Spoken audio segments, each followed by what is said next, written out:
Hey guys, it's Lee.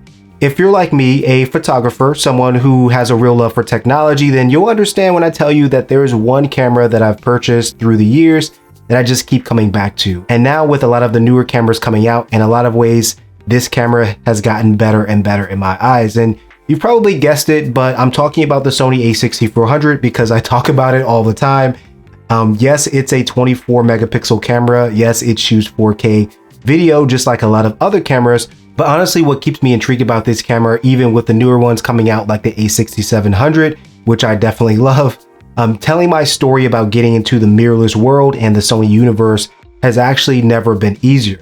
And you're probably wondering why, but the reason is that even with some of this new tech and the latest cameras, this camera can really hold its own. And it really just takes me back to my first time using this camera, from its snappy autofocus to the crispy shots to the ability to record some damn good 4K video. I say this because the Sony a6400 was my first experience with a mirrorless camera. And before that, I started off with the Canon T3i, then the Canon T7i, and then finally the Canon 5D Mark III, which was, a great experience overall. I moved over to Sony because I wanted to get into 4K video for my other YouTube channel. And I had to make a decision at the time because Canon didn't have good options for hybrid shooters like myself without an absolutely unflattering crop. Plus, at the time, I was also super curious after years of hearing about the amazing Sony autofocus system as well. And I remember using this camera for the first time, I was completely and absolutely blown away. The first time I recorded a video, I was absolutely floored. And the first time I took this camera to a portrait photo shoot, I was just amazed. And no longer did I have to half press the shutter button and recompose my image. I didn't have to wonder what the image might look like as I'm taking the shot. I didn't have to worry about chimping the back of my screen like crazy after I've taken the shot to make sure it looks exactly the way that I wanted it to. I could see it all in real time. And for me, that was, life-changing. It was mind-blowing. And moving from the DSLR world into the mirrorless world was something that honestly I wish I had done sooner, but I just didn't know any better.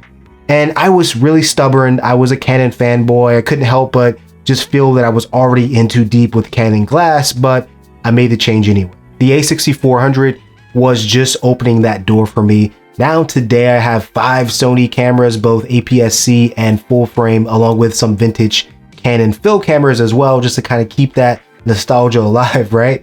And honestly, I'm super happy with my decision. Now, if you are still holding on to your DSLR camera for dear life, let me make it easier for you to transition over into the mirrorless camera world.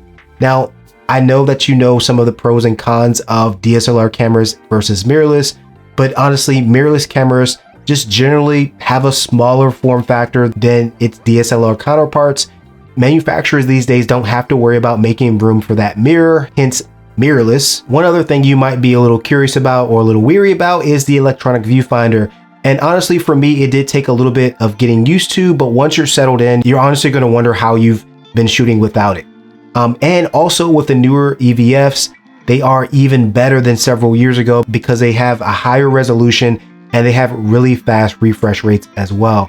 And one of the other things is as well, you can take your DSLR glass with you as you transition to mirrorless cameras as well.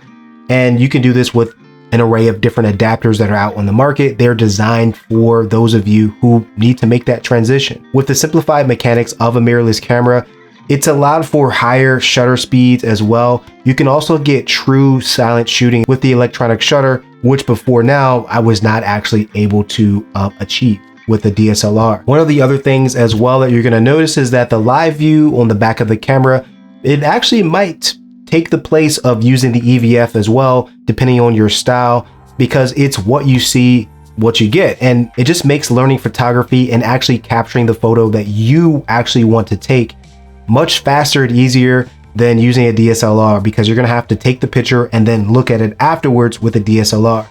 And honestly, at the end of the day, it's probably harder to accept, but DSLRs are a dying breed.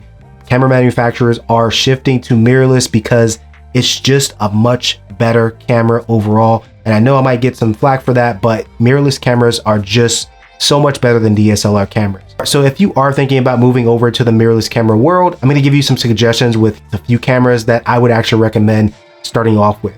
If you are an APS-C shooter and you want to move over to mirrorless, I would recommend the Sony ZV-E10, the Sony a6400, the a6700, and the Canon EOS R7. Those are some great cameras to start with.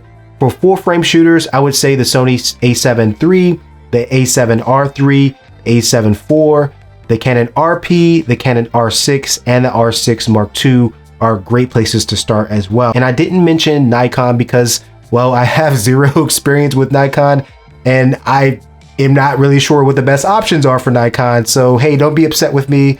You know, what can I say, right? So I'm actually curious to hear from you guys. Let me know in the comments below what's been holding you back from switching to mirrorless cameras in 2024. Don't get me wrong, DSLR cameras still work. They're still great. They're still great for photography, for weddings and all of those things, but you don't really know what you're missing until you've tried shooting with a mirrorless camera. And once you find out, once you use one, you're going to be kicking yourself for not moving over sooner because it makes your workflow that much smoother. It's more simple, and the technology honestly is just going to blow you away. So if you like this video, make sure you hit the thumbs up sign. If you haven't already, hit the subscribe button for more videos just like this. Thanks for watching this video, and I'll see you in the next one.